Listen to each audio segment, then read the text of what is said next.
everybody. Hello. I'm here with my dear friend Michaela Kei, an amazing artist, photographer, designer, and one of the most beautiful things about you is that you are self-taught, which I really admire. I've known you for 7 years and I think the transformation is just amazing. Thank you. You know? So it's been a fun ride, you know, watching you grow. This painting actually Michaela did for me, and it was, you know, the timing in my life couldn't have been better. It means a lot to me, and it's just one of the most favorite objects that I own. Yes, it is true. Thank you. So how do you do it? How do you, you know, make custom art for people? Because I think that's actually like beautiful that you know, listen to what the customer. I think that's the needs. key. I mean, I listen, and then I start to get some ideas, and some sort of vision comes to me. So I try to work with that vision, but of course it changes. Once I start working, it changes, and I don't know, I just, until it feels right, I work on it, and I don't know, somehow it's happened that even though the people might not necessarily see the painting in progress, when they see it, it's usually a pleasant surprise for them. You say that you are a perfectionist. Perfectionist. When it comes to your work, like specifically. Well, I want to put out good work, that's for sure. I like to push myself to produce something that already feels like you're giving good value. So you started with paintings, which is a kind of, you do it on your own, you're not in contact with the customer until the very end, but then you switch to photography, where you are in direct contact with someone who is like on the other side of the lens. So how did that feel? I don't know, I think it was quite a natural transition, because let's say I started taking pictures for myself, and then only later of other people. You can just focus on finding the best angle, and that's how I like to work with people as well. I'm mostly quiet, and I search. Search, and I wait for beauty to come out or reveal itself. Right, because right, I think for the natural moment. Because I think in every photo shoot there comes a point when the barriers go down and the person just comes through. They open up and they let the guards down, and then the magic happens. I think it's a lovely strategy, especially, for example, in Finland, where people are generally a little bit more shy, or more private, more kind of restricted, kind of, at first. Like, how do you plan your photo shoots, and what do you offer to your client? What do you promise, or like, what's the preparation before that? Well, the preparation, let's say if it's just a portrait photo shoot, if it's not meant for promotional purposes, where there's a concept and a vision kind of preset,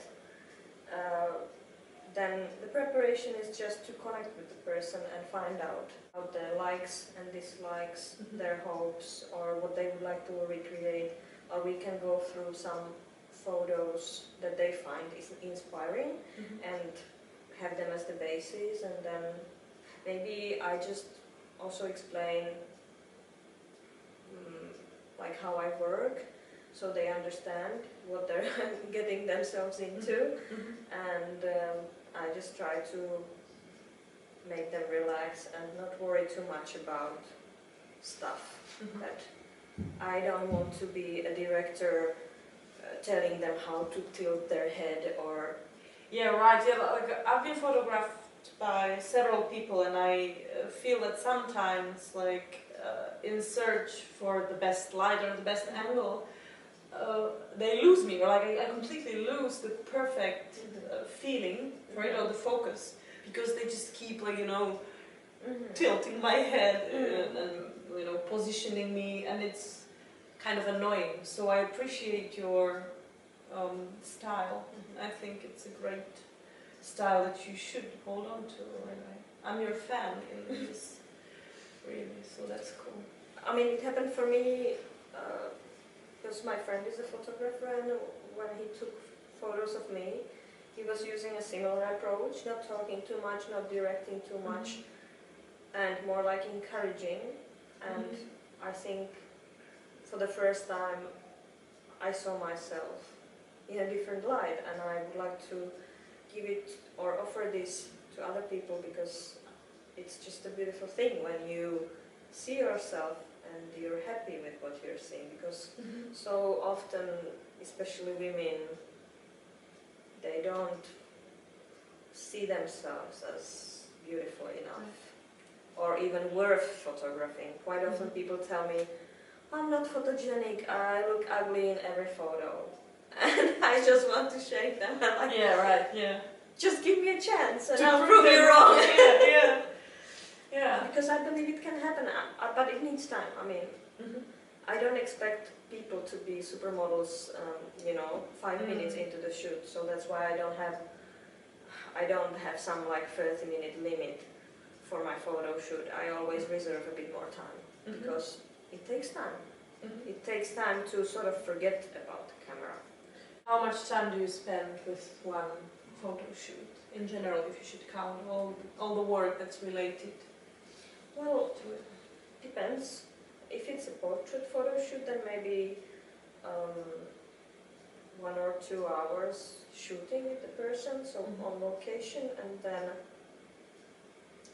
it depends. I spread my work over some days, because when I finish the shoot, I allow for some time before I start editing. I think it's important to not to push it and try to do everything like in one go, because when you go through the photos, let's say 2 days later, it becomes much clearer which photos stick out. And I think it's good to sort of, allow the mind to clear and get quiet so you can focus again, because it can be quite exhausting just, focusing and finding angles for a couple of hours, also physically. You can definitely feel it in your arms and your back. So I can't say like, it varies. It varies.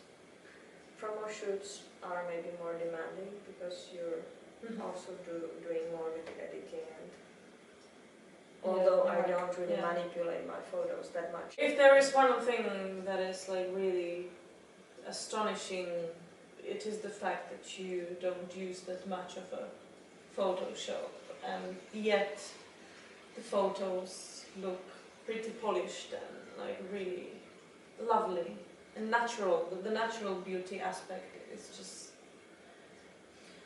very like present. So I mean, I don't see much point of, I don't understand the concept of having a full team working for a photo shoot, and then there's somebody who completely manipulates the photos that they don't anymore look like what they, what they sort of came out of the camera. I think it's the most important job is the one that you do on set. The post-processing can highlight and definitely, it's important, but I wouldn't want to, like I just saw a video where they manipulated a photo of a pizza to make it look like a supermodel, so I don't want to spend my time like that, What's the situation right now? You are, having lots of photo shoots, you are also making music videos.